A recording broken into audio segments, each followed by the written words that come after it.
Yu-Gi-Oh's latest core set, Alliance Insight, has hit store shelves, and alongside new and exciting themes, we've also got legacy support for existing archetypes, and today's video is all about covering those cards, as well as others that have come up in side sets along the way. Hello everyone, GoldenNova here, and I've made it my mission to explain every archetype in this game, and this series is my desperate attempt to keep up with all the times the developers make those videos obsolete. So welcome to the Alliance Insight Release Roundup.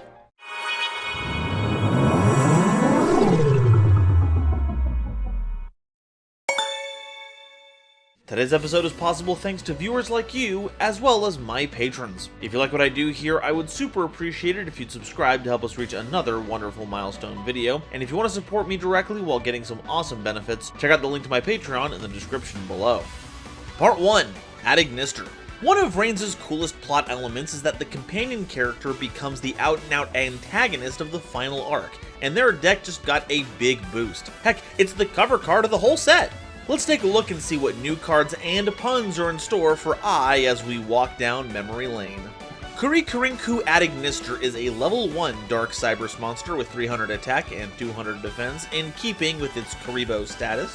And if this card is in your hand or grave as a quick effect, you contribute an AtIgnister monster to special summon this card, but banish it when it leaves the field. When a card or effect is activated that targets any number of Cyberse monsters you control, and you control a Cyberse monster that was special summoned from the extra deck as a quick effect, you contribute this card to negate that effect. So where the original Link Kuriboh could tribute itself to essentially stop attacks, Kurikuriku helps prevent targeting effects on your monsters. It even replicates its ability to summon itself from the grave by tributing a monster, though they wisely ensured it wouldn't be able to do so forever. I think my only complaint here is that it's not quite as useful or flexible as it may appear to be on the surface. Despite all the quick effects, even if the negate also destroyed the targeting card, because of how chains work, you aren't able to see the effect targeting your monster, summon Kuri in response to that, and then tribute it off to get the effect once it's on the board. Because once a chain starts, it ain't opening up until it's resolved, leaving no room for you to use the second effect to respond to that targeting effect. Though, I guess you could tribute away the targeted monster if it's an AtIgnister to get some value out of it, so it's not a total loss, but you will need another Link Kuriboh to help keep this from getting run over once it sticks on the board, since it is very telegraphed. You know, if the little gremlin wasn't banned already. Good riddance. Backup AtIgnister is a level 3 Dark Cyberse tuner monster with 1200 attack and 800 defense, and if you control a Cyberse monster that was special summoned from the extra deck, you can special summon this card from your hand. And if this card is normal or special summoned, you can add a Dark Cyberse monster from your deck to your hand, except a copy of this card, then discard a card. Now, the Dark Cyberse pool is comparatively shallow when you put it up against other series of types and attributes, but it's not without its fruitful targets. Even just on theme, we have cards like Donmari and Donyaribo AtIgnisters that have a nifty grave effect if you pitch them to the graveyard after the search, with EMP Meowmine being good no matter if you keep it in your hand or not. But perhaps the most outrageous options are the Malice monsters, who are already proving to be a huge player on the competitive stage. And because the special summon effect checks to see if a Cyberse extra deck summoned monster is on your field, not anything on theme, you don't even have to splash in any engines to accommodate for this. Not to mention, it's a tuner, so a lot of synchro lines open up to you. Having a searcher on a body that's this easily summoned is pretty dangerous, and while it's only good now, I expect we'll be cursing this card's existence the next time Dark Cyberse cards get more attention. It could honestly stand to back up, just a bit. Wizard AtIgnister is a level 4 Dark Cyberse monster with 1800 attack and 800 defense, and if you control a Cyberse monster that was special summoned from the extra deck, you can target a Dark Cyberse monster in your grave and special summon both this card from your hand and that monster in defense position. Also, you can't special summon for the rest of the turn except for Cyberse monsters, and you can banish this card from your hand or grave, then target a monster your opponent controls and change its battle position. This is another fantastic target to grab off of backup AtIgnister, which may also set this card up as well. If you search for Wizard and end up pitching a different Dark Cyberse monster, you are then able to use Wizard's effect, so long as you are able to summon backup using their own effect. And it doesn't even negate the effects of what you summon, so you don't have to worry if the Dark Cyberse that you commit to the bin has a good graveyard effect, they'll get a chance to shine regardless. This is a fantastic swarming tool for a theme that's already looking to get as much material onto the board as possible, and the added position change effect isn't just flavorful to the original monster it's based on, it's also a great way to ensure your monsters will always benefit from favorable combat math. Wizard may not be a spellcaster, but it's doing some serious deck building magic right here. Firewall Saber Dragon is a level 7 Dark Cyber Synchro monster with 2300 attack and 2000 defense, requiring generic material. If this card is Synchro summoned, you can target a Cybers monster in your grave or banishment and add it to your hand. You can also target one other Cybers monster you control with a level, and this card's level becomes that monster's level. And if this card is sent to the grave as link material, you can add an eye spell from your deck to your hand.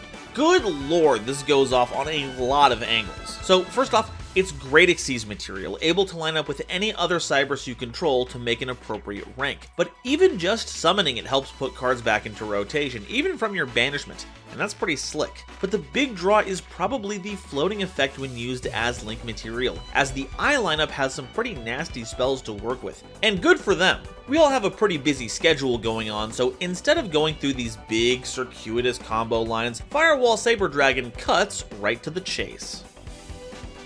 AtIgnister is a rank 4 Cyber Xyz monster with 2300 attack and 2000 defense, requiring 2 level 4 monsters as material. If this card is Xyz summoned, you can add a Cybers ritual monster from your deck to your hand, and you can detach a material to ritual summon any ritual monster from your hand by attributing monsters from your hand or field whose total levels equal or exceed the level of the ritual you want to summon. And if this card is sent to the grave as link material, you can add an Eye Trap card from your deck to your hand.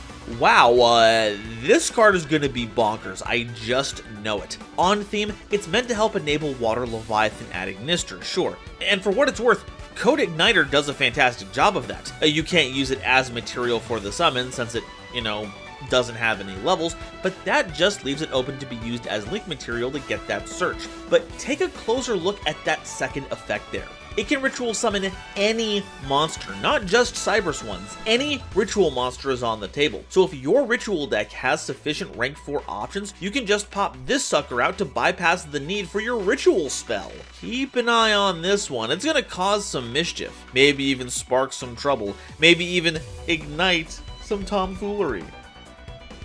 Allied Code Talker AtIgnister is a Link 5 Dark Cybers monster with 2300 attack, requiring 3 or more effect monsters as material. If this card is Link summoned, you can special summon as many Cybers monsters with 2300 attack from your grave as possible to zones this card points to. And if you do, this card gains 500 attack for each. Also, you can't special summon for the rest of the turn, period. When your opponent activates a card or effect as a quick effect, you can tribute one of your link monsters this card points to negate the activation, and if you do, banish that card. Well, hi-ho thunder, a banishing Omni Negate. Now, ain't that something?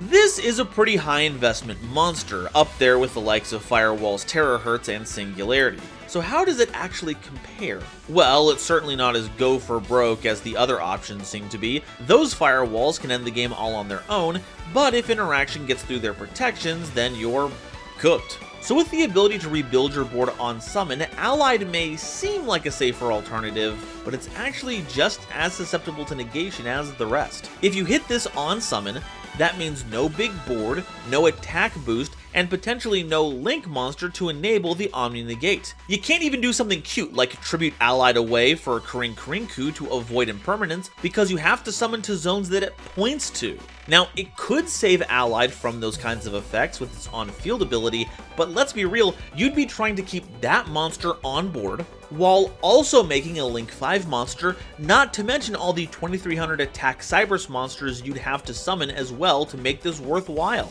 It's not even high enough of a Link rating to use Don Mari's Graveyard effect to provide protection. And let's do some quick comparisons here. Singularity has a quick effect, and a darn good one at that, so negating it for just one turn doesn't really stop it in its tracks. Terahertz sets up some protection every turn, and the longer you don't deal with it, the more dangerous it gets. But if you stopped Allied, well, it doesn't have anywhere to go. It won't gain any attack power because you didn't summon anything, and unless you make even more monsters after you summoned it, it's not going to have a Link monster to fuel its Omni Negate. So between the weakness and the large investment needed to work, this might actually be the worst Cybers boss monster that you can make. That's not really where I thought the section was going to go. I thought this would be a triumphant denouement for Cybers everywhere. I guess AtIgnister and Code Talker don't mesh as well as we thought they did. iConnect is a normal spell card that reveals a Cyberse monster in your hand to apply an effect based on its attribute. Also, you can't special summon for the rest of the turn after this card resolves, except Cyberse monsters. If you revealed a Dark monster, you can special summon the revealed monster, and if you do, add a level 4 or lower non-Dark Cyberse monster from your deck to your hand. If you revealed any other attribute, shuffle the revealed monster into the deck, and if you do, add an AtIgnister monster with a different attribute from your deck to your hand. So it's a free way to deploy any Dark Cyberse monster from your hand without needing your normal summon, replacing itself with presumably any number of great original AtIgnister monsters to combo off with. Or it just gets you the AtIgnister monster that you need at a -1. Seems pretty stellar to me, especially with how accessible this card can be. We've got at least 2 searchers for this, and one of them lives in your extra deck. Now all you have to do is ignore that just about every character in this art is super not alive anymore, and I is probably just trying to let the good memories rise to the surface and forget all the tragedy to keep on smiling like nothing is wrong. I'm not crying, I'm crying! Sidekick is a normal trap card that targets face-up cards your opponent controls equal to the number of Cyberse monsters you control with 2300 original attack, and it negates their effects until the end of this turn. You can banish this card from your grave, then target one of your banished Cyberse monsters and special summon it. This is a good payoff to Allied's effect, since you'll have a ton of the requisite monsters on board to work with, and you can even search it out if you used Code Igniter along the way. But I think the major problem is that the card doesn't target up to the number of those monsters that you control. It has to be equal to those number of monsters you control, meaning that if they have less face-up cards than you have those Cyberse monsters, you actually can't use this. And if there's one thing I'm not fond of, it's cards with built-in ways for your opponent to play around them. The grave effect is pretty nice though. Recovering banished Cyberse monsters is kinda goofy considering how many of them get shunted off into another dimension, but I'm not quite sure it makes up for it. I might be a little in over his head on this one, but honestly nothing could be more in character than that. Part 2. Ancient Gear. Legacy of Destruction gave us a bit of an update to the Ancient Gear playstyle, which heralded a few pieces of promotional support along the way. We've already covered the maddeningly disappointing Ancient Gear Dragon, but will this latest 5D's anime import from Maze of the Master fare any better? Ancient Gear Statue is a level 2 Earth Machine monster with 500 attack and 800 defense, and if your opponent controls more monsters than you do, you can special summon this card from your hand, which you can only do once per turn for copies of this card.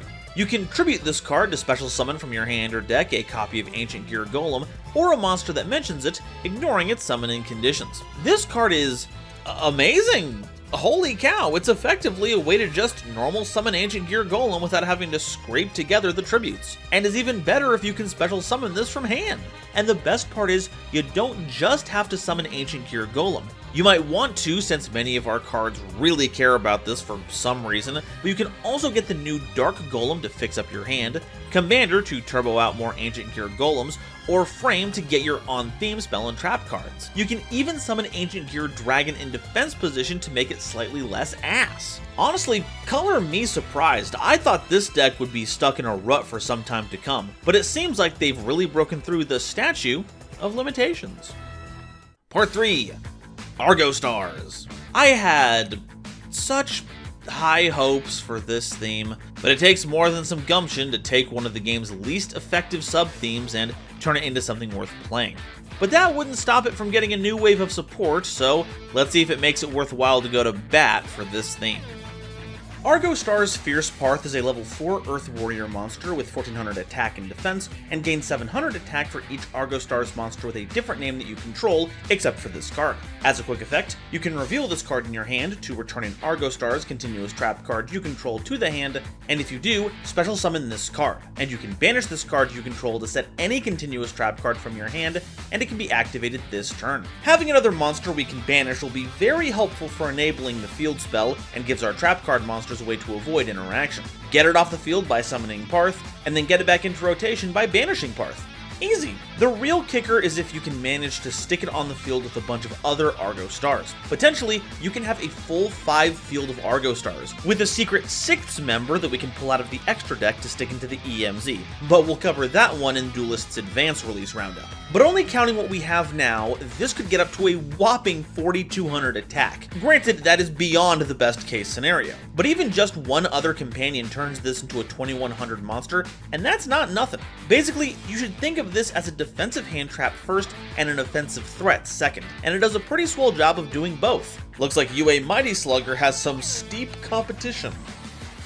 Argostars Giant Slaying is a quick play spell card that adds an Argostars monster from your deck to your hand, then immediately after this effect resolves, if a continuous trap card is in your monster zone, or a continuous trap card with an effect that special summons itself as a monster is in your spell and trap zone, you can normal summon a warrior monster. And during your main phase, you can banish this card from your grave, then target 2 cards on the field, including an Argostars continuous trap card that you control, and return them to the hand. But you can only use one effect of this card per turn, and only once per turn. So, since this only searches you Argostars monsters, your only options are Adra and Parth, but that's still pretty goofy. See, Adra's effect to prevent your opponent from responding to your continuous trap card activations and effects, that only triggers on normal summon, which means previously you couldn't ever do that during your opponent's turn, at least not without some outside help. Help that Giant Slaying is in a great position to provide. Normal summon Adra on their own turn, and your opponents will be hornswoggled while you spring all kinds of continuous trap nonsense on them, whether it's Argostars or not. And then, you have a cool grave effect that gives you removal while resetting your trap card monsters. It's honestly an impressive feat, but you still have to split the XP 3 ways. Sorry, them's the rules. Part 4. Bakura. Everyone's most hated dungeon master is back with a few cards to help run a new TTRPG, which in this context means terror top role-playing game. And it's actually seeing some usage in all kinds of strategies that you'll want to keep an eye out for. The Duke of Demise is a level 6 Dark Fiend fusion monster with 2,000 attack and 1,700 defense, requiring 2 Fiend and or Zombie monsters as material. Once per turn during your standby phase, you either have to pay 500 life points or destroy this card. It can't be destroyed by battle, and during your main phase, you can, immediately after this effect resolves, normal summon a monster. You can also banish this card from your grave, then target a level 4 or higher Fiend or Zombie monster in your graveyard and add it to your hand. So while this card isn't doing anything outrageous on its own, it's got a ton of applications for existing themes. My personal favorite is with Illusion Chimera decks, giving you an outlet for your fiends like Big Winged Baphomet and Edge Imp Chain, both of which will trigger their sent to graveyard as fusion material effects. You can even use Chimera Fusion to make this monster, and then you can recycle both of them using the Duke's graveyard effect. It also lends itself to Fiendsmith shenanigans because, Fiend, especially because it's a level 6 monster. Though you're just as likely to see this being used to fight Fiendsmith as well, hello super polymerization. But what about zombie stuff? Well, that's a little less useful. Fusion Zombie isn't really a theme that's been highly explored, though it certainly couldn't hurt to jam a couple of polymerization into existing lists to fill the grave and get you a free normal summon. And at worst, hey, you pay 500 life points to keep this around, and it helps keep you safe because it can't be destroyed by battle. It's got a ton of neat little interactions. I just wish it would put some glasses on. I cannot be looking at that all game. Spirit Illusion is an equipped spell card that can only be equipped to a level 5 or higher Fiend or Zombie monster. When an attack is declared involving the equipped monster and an opponent's monster, you can make that opponent's monster lose attack equal to the equipped monster's attack. Also, once per turn, you can have it either fusion summon a fusion monster from your extra deck, using monsters from your hand or field as material, or special summon a doppelganger token, which is a level 5 monster with 0 defense, with the same attack, type, and attribute as the equipped monster. So yeah, it just has polymerization tacked onto it, though because it has to equip to a big Fiend or a Zombie, those will probably be involved. Honestly, I'd just pick making the token. It thankfully doesn't fade away when the equip spell does, and if you equipped it to something with a decent attack stat, now you can leverage 2 bodies of that size. And you can do that every turn. So it really does force your opponent to have an answer, or else they'll get buried in a token stampede.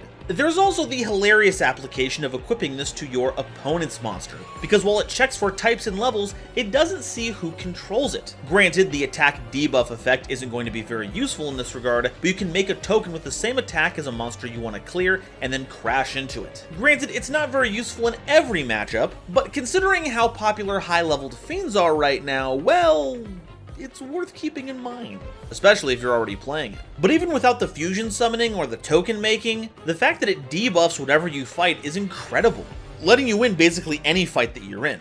I mean, I imagine the equipped monster has at least 2,000 attack, and not much wins after a 2k debuff. It's in the spell! Spirit Shield is a continuous trap card that, once per battle, when an opponent's monster declares an attack, you can banish a fiend or zombie monster from your graveyard to negate that attack. And once per turn, when your opponent activates a card or effect that would destroy any number of cards, you can banish a fiend or zombie monster from your graveyard to negate the activation.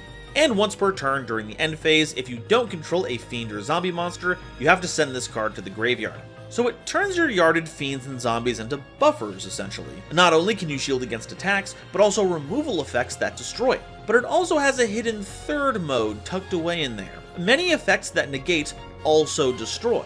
And because it says that, Spirit Shield can swing in and stop those kinds of effects too, provided they're not coming from counter traps.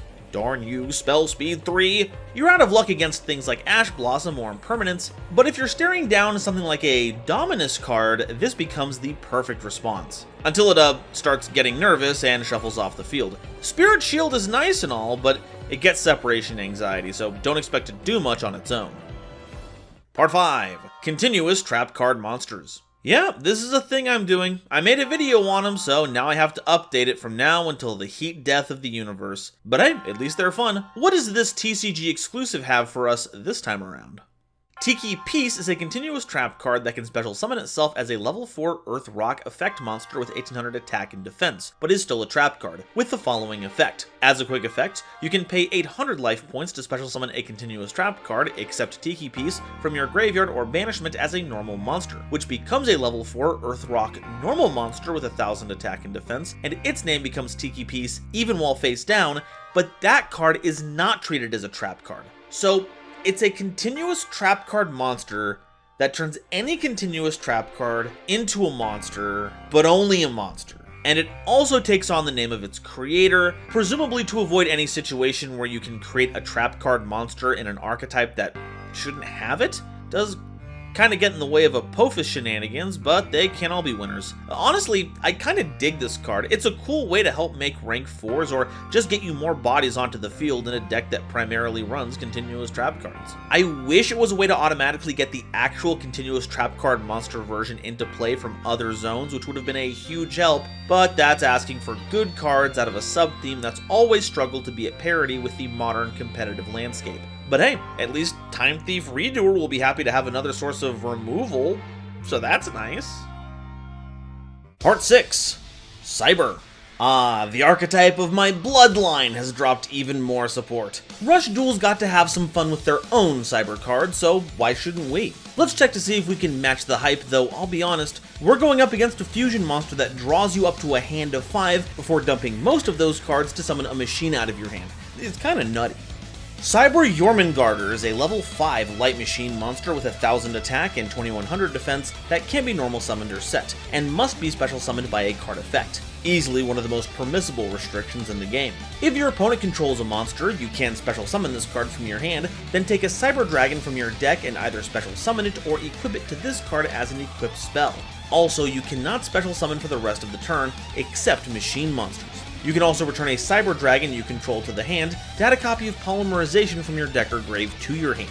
Wait, why would you ever equip this? If you summon the Cyber Dragon, that's an instant Cyber Dragon Nova, which means Cyber Dragon Infinity. It's not like equipping it makes it play better with the Polymerization effect than just outright summoning it. You can still return it to the hand just as easily if it was a monster. I am genuinely curious what the equip is for, but as a quick way to get an Omni Negate online, I think it's pretty dope. It only checks to see if your opponent controls a monster, doesn't matter how many you have, and because of the poly search, Rampage Dragon isn't out of the question. It's a fantastic card that's good at kicking your plays into overdrive, but is also one of the few Cyber Dragon spin-off monsters that don't actually count as Cyber Dragon while on the field or in the grave. And I don't know how to process that. It's almost as perplexing as the equip spell thing. Seriously, I'm still reeling from that.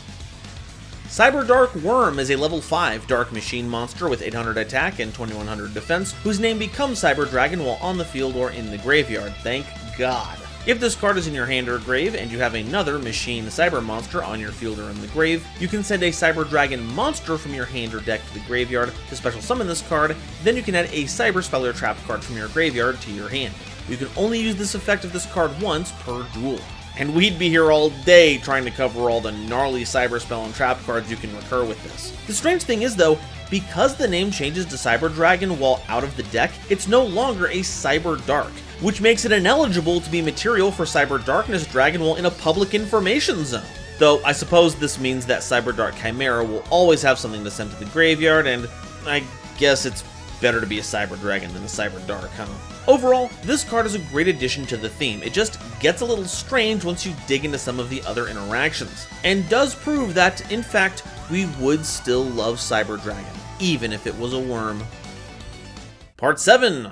Dragon Ruler. Well, here they are. I think it's safe to say we found the reason the developers were so adamant about getting the basic Dragon Rulers off the FNL list. I guess another reason is that power creep has proven to take the bite away from these majestic beasts, but now it's time to give them a fresh chance with some new attributes. Out of the way, classic Earth, Wind, Fire, and Water, Dark and Light are back with a vengeance. What could possibly go wrong? Spectral, Dragon Ruler of Flickers, is a level 2 light dragon monster with 600 attack and 1000 defense that you can discard along with a dragon or light monster to add 2 Dragon Ruler monsters from your deck to your hand, except a copy of itself. You can also banish this card from your graveyard along with a dragon or light monster, then target a Chasma, Dragon Ruler of Auroras in your graveyard and special summon it. But you can only use one effect of this card per turn and only once per turn. That's the evolved Xyz version of this card, and we'll get into that in just a bit. It's reminiscent to how the Baby Rulers called out the grown-up forms from the deck, though this time it's both less costly, but requires more setup. But while it's in the hand, you can use it to get stocked up on even more dragons. And by more dragons, I mean another Baby Ruler and maybe a Big Ruler. That way you can use the baby effect to summon out a new Dragon Ruler, pitching the big one, then summon back the pitched one, thanks to all the material you fed it in the grave, setting up for an Xyz summon. Splendid! Though I'd much prefer someone invest in a light bulb here, or maybe two. Spectral is very proud of it, but this flickering nonsense is getting on my nerves and I need a break! Nebulous, Dragon Ruler of Mishaps, is a level 2 Dark Dragon monster with 1000 attack and 600 defense, and you can discard this card and a Dragon or Dark monster, then target 2 of your banished Dragon Ruler monsters with different attributes except this card to special summon them, but they can't attack this turn. You can also banish this card from your graveyard alongside a Dragon or Dark monster, then target an Eclipse Dragon Ruler of Catastrophes in your graveyard and special summon it. But you can only use one effect of this card per turn, and only once per turn. So while Spectral sets up your plays, Nebulous is here to fully execute on them. Because it only pulls from the banishment, you are actually encouraged to banish the Dragon Rulers to make the most of this. Not that you weren't already, what with the search you get whenever you do end up banishing them. This means you'll be positively laden with all kinds of dragons, perfect for pitching to get back your big rulers. Then you'll be all set to bring back Eclipse once the time is right. But my heart goes out to the little creature. Being the Dragon Ruler of Mishaps must be pretty unpleasant. I bet no one invites them to parties to avoid all those mishaps from happening. What a lonely existence.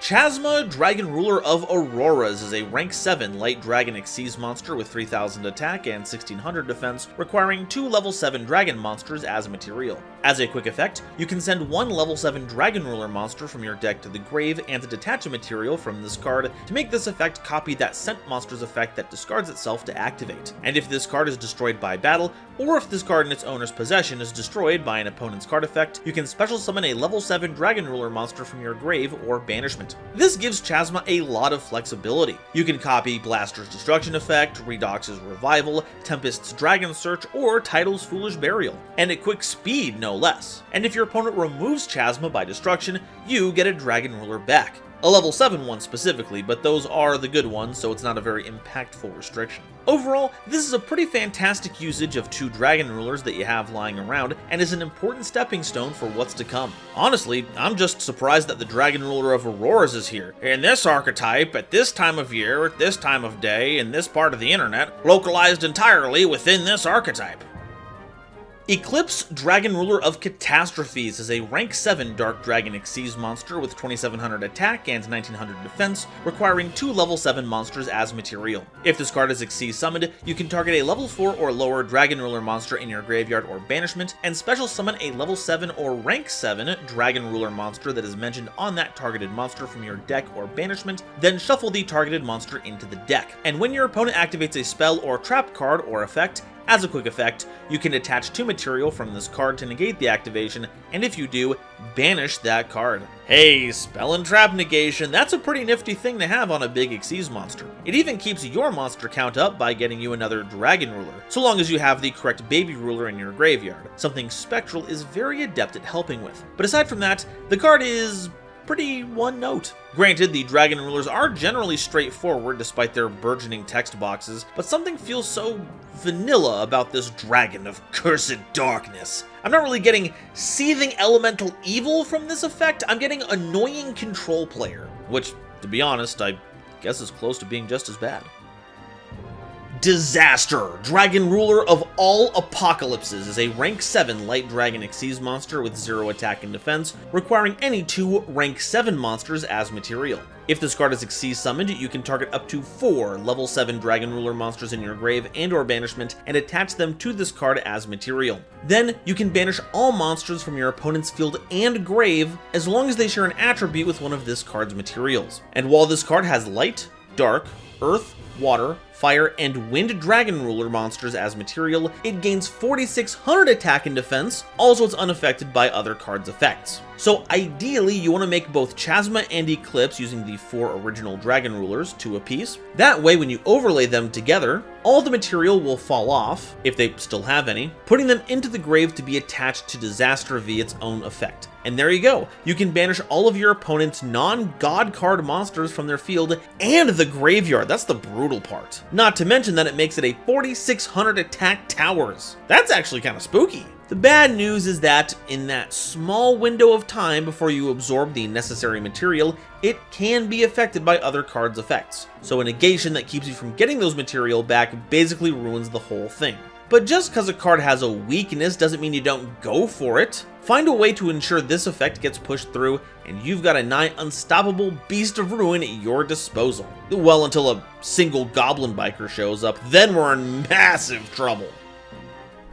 Here There Be Dragons is a quick play spell card that special summons a Dragon Ruler monster from your hand, grave, or banishment, then immediately after this effect resolves, you can Xyz summon a Dragon Ruler Xyz monster using only Dragon Ruler monsters you control as material. During your main phase, you can banish this card from your grave, then target any number of your banished Dragon Ruler monsters with different attributes and return them to the grave. But you can only use each effect of this card once per turn, and only once per turn. So while this doesn't pull from the deck, this is still a pretty strong card for helping to assemble the pieces you need to make Disaster. It even gets it to Eclipse for a spell or trap negate during your opponent's turn, or any of the Dragon Ruler discard effects via Chasma. And by using the grave effect, you can get all of your Dragon Rulers back into the graveyard to set up for a disaster. Well, a capital D disaster. The lowercase d disaster is going to be landing on your opponent's field. The thing that gets me though is the name.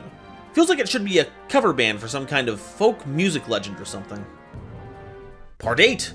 Earthbound. The Arc V introduction of the Earthbound servants was a pretty funky addition to the Earthbound Immortal lineup, but now that we've had a dalliance with the newbies, it's time to head back for some good old 5D's anime imports by introducing an ancient evil that came this close to overtaking one of our heroes. What vile power sizzles beneath the surface of the most powerful of the Earthbound Immortals? Earthbound Immortal Red Nova is a level 12 Dark Fiend monster with 3500 attack and 3000 defense, and like usual, there can only be one Earthbound Immortal monster on the field, but this one doesn't require you to have a field spell to avoid self-destructing. During the main phase, as a quick effect, you can banish this card from your hand or grave to send a Earthbound Immortal monster or Red Dragon Archfiend from your hand or face-up monster zone to the grave. Then you can apply one of these effects. Either special summon an Earthbound monster from your deck or extra deck, or special summon Red Nova Dragon from your extra deck, which is treated as a synchro summon. So that's kinda nifty, though needing to send an RDA is pretty rough, since while multiple offshoots count as the original while they're on the field, the ones you're running are pretty darn good. Now, if this card summoned Red Supernova Dragon, we'd be in business. But as the expert on all things Nova, I can tell you that Red Nova isn't really all that's cracked up to be. But what about the Earthbound Immortal targets? Well, I like that Uru steals stuff, and because it just grabs Earthbound monsters, you can even grab Greater Linewalker, which sets you up for an OTK. Geokraken makes for a special summoned board wipe, though only one summoned that turn, and only in response to an extra deck summon, which is pretty silly. Honestly, I remember expecting more out of this card when seeing what it could do at first glance, and if you're playing a deck comprised entirely of Earthbound Immortals, then yeah, this is kind of a big deal. But on a wider scale, well, I wouldn't put my money on it, because then I'd be in the red. Part 9. Eldlich. Oh, this guy again. When am I ever going to be rid of this jerk? What? Worried people are going to spam you about the Nova lore again? And this just made things 100 times more complicated. Look, I think you just have to accept that your ambition for where you want the story to go just doesn't line up with what you have the time to handle right now. We can do like a flashback sequence or something later when things allow. Wait, so what, we're on like good terms now? Oh god, no. It's more of an understanding. Right. Well, do you understand that you're holding up the video right now? Oh, come on, don't be like that. Hey, did you know I've got a mech suit now? A mech suit, you say? Yeah.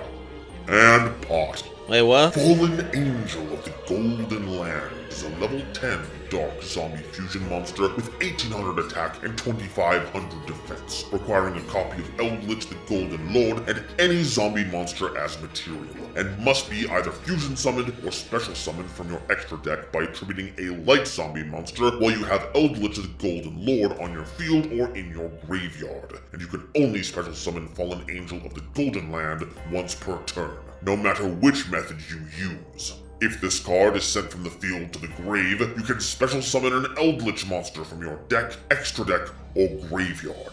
Now, as it turns out, there isn't a lot of Eldlich monsters in the game, and if you need me to access the easy fusion for this card in the first place, then why would you even bother? Well, because this summons from the extra deck, this is basically a way to cheat Eldlich the Mad Golden Lord into play, as long as you don't mind it not being summoned properly. It's like they realized that 7 Cities of the Golden Land wasn't exactly a good card or something. But now, you can just send one of the Golden Land trap card monsters, or yours truly, to the grave once you meet the conditions, then link off Fallen Angel. Gravity Controller is a really good outlet for this if you're not under any of these zombie locks. And there you have it, a 3800 attack monster with effect, destruction, protection all the time, and even steals monsters to boot. But I'm going to have to speak with the design team about this. The card is almost perfect, so why did they sully my brilliant golden visage by making the attribute dark of all things? And don't tell me the Fallen Angel thing has anything to do with it. Lucifer is the prototypical Fallen Angel, and he's literally called the Morning Star. Some flamboyant evil masterminds get all the luck. Eldlich of the Glorious Golden Land is a continuous trap card that has you paying 800 life points to activate one of 2 effects. Either special summon itself as a level 10 light zombie normal monster with 1800 attack and 2500 defense that's also a trap card. Then, if you control Eldlich the Golden Lord, you can return a monster from the field to the hand. Or, you can set one of your banished Golden Land or Eldlich spell or trap cards. I'm going to have some fun with this card. So, for those of you just joining the Eldlich order, one of the best things about the deck is its incredible resource access. While in the graveyard, Golden Land trap card monsters can banish themselves during the end phase to set Eldlich spell and trap cards directly from the deck to your field. While the Eldlich spell and trap cards can be banished from your grave at any appropriate time to set Golden Land spell and trap cards directly from your deck. So, as both an Eldlich and a Golden Land card, this can be set by any of those cards, and by doing so, are in just the right place for us to reset them. And you can do this every turn until it's just the right time, erupting into the Monstro while hitting your opponent with a non-targeting bounce effect. True, it's rather telegraphed that way, but because of how our deck works, we're almost never operating in secret anyway. And would you look at the image they got of me, I am really giving off Sinister in this one. You know, I had my doubts about signing this whole tactical try contract, but between these cards and all the other off-theme support that's been given out, this has been the best thing that's ever happened to me. Well, aside from being separated from that giant death god serpent, but that's a story for another time. Part 10, Evil Hero. Oh, okay, now that that's all over with, let's move on to another dark, sinister reflection of a uncorrupted hero figure. Oh, well, don't get too original on me. Anyway, the infinite deluge of new hero cards continues, and thus, my suffering. What have you got for us now, heroes? Evil Hero Vicious Claws, a level 7 Dark Fiend monster with 2500 attack and defense, and can target a hero monster on the field to special summon this card from your hand in defense position.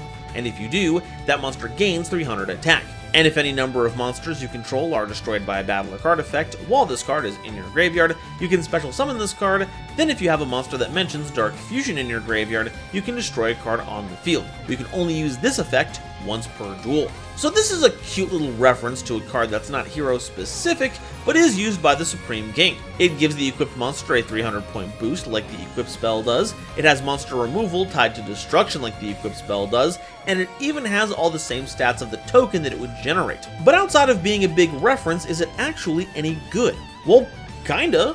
The bonus is kind of irrelevant, but it's a free monster you can put onto the field to link for extra heroes, making Infernal Devicer that much easier to go into.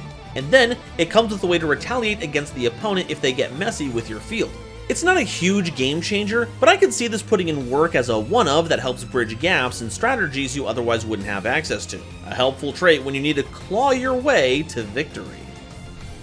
And that about does it for this part of the Alliance Insight Release Roundup. As usual, there are just way too many cards to cover in a single video, so make sure you subscribe so you don't miss part 2, where we'll go over updates to powerful competitive decks like Malice and Ryzeal, as well as updates to more fan-favorite themes like Six Samurai, Red Dragon Archfiend, and Skull's Servants. But now, I want to hear what you all have to say. Which of the new support cards are you most excited to see in your hands once this set releases? Let me know down below, and if you haven't already, please be sure to like the video if you liked it, subscribe so you don't miss an episode, make sure to click a video of mine in the sidebar to help me show up in your homepage, and share this video with somebody you know who loves Yu-Gi-Oh! It really does a lot to help me out. Today's episode is brought to you by Dragon Shield. Get the sleeves as strong as dragon scales that even come with their own lore, and save 5% on your order by using the coupon code GoldenNova at checkout. It was also brought to you by my lovely patrons, including this month's illustrious Quasar Commanders, Upstairs Media and Sir Knight JCB, Nebula Navigators 3rd Dynasty, 50 Gigabytes, Ada Basilisk, Adam Zajdel, Ancient Wizard, Andrew Newman, Battle Axe, Kane Senpai, Charlie Mercury, Chibi Gohan, Christopher Fuss, Clockswork, Comrade Copperbottom, Eric, Frankie, Garland Chaos, Green Knight, Great Big Pillock, Hair Bear, Harry the Ominous Benefactor, Iron Zero, Iskander 711, Garp, Marion James E. Picata, Mike Cook, Millennia Asta, Muse Clark, Neon Yami Nair, Orozco 09096, Panther J, Pat Poos, Rank 10 Trains, Rebel King Lucifer, Red Eyes Jackalow, RJ the Jank Monarch, Sonic 21 Blast, The Critic of Innocence, Thievery Coast and the Wizard Moose, Cosmic Crusaders Ally Vatnia, Animasta, Anthrak, A Random Pup, Baden Von Titty Sprinkles, Beluga Masta, Blitzwolf, Chaz Ghost, Chibi Gohan, again, Christopher Fuss, again, Chris B, Cool Trainer Dark, Dante Lawson, Dr. Entity RIP, Eki Bullock, Eva Padilla, Herbal D, Kale the Dragon, Lobomaru02, Manga Pages, Martin Moore 2468, Natiel Lee Alexander, Nitromo, Not Al Gore, Nyx, Obsidian, Pombo, Rhyme Kairos, Shwenny, Shizuka Nijimura, Sophie, apparently, Sphilia, Stephen Williamson, The Legendary Raven, The Phantom Knights of Shitted Pants, The Queen of Time, The Gene, Tiger X2476, Tristan O'Meara, Zaldreka and Zero De Nova, as well as the lovely Starlight Explorers you see on screen now. If you'd like to help me in my journey to cover all of Yu-Gi-Oh's archetypes, get my videos early, be a part of these credits and other awesome perks, it would mean the world to me if you would check out the link to my Patreon in the description or consider joining as a YouTube member. And if you want to know the deal with all that Eldlich stuff, check out this playlist. It's got all the Nova lore right there. Thank you all so much for watching, and I'll see you next time. Bye-bye.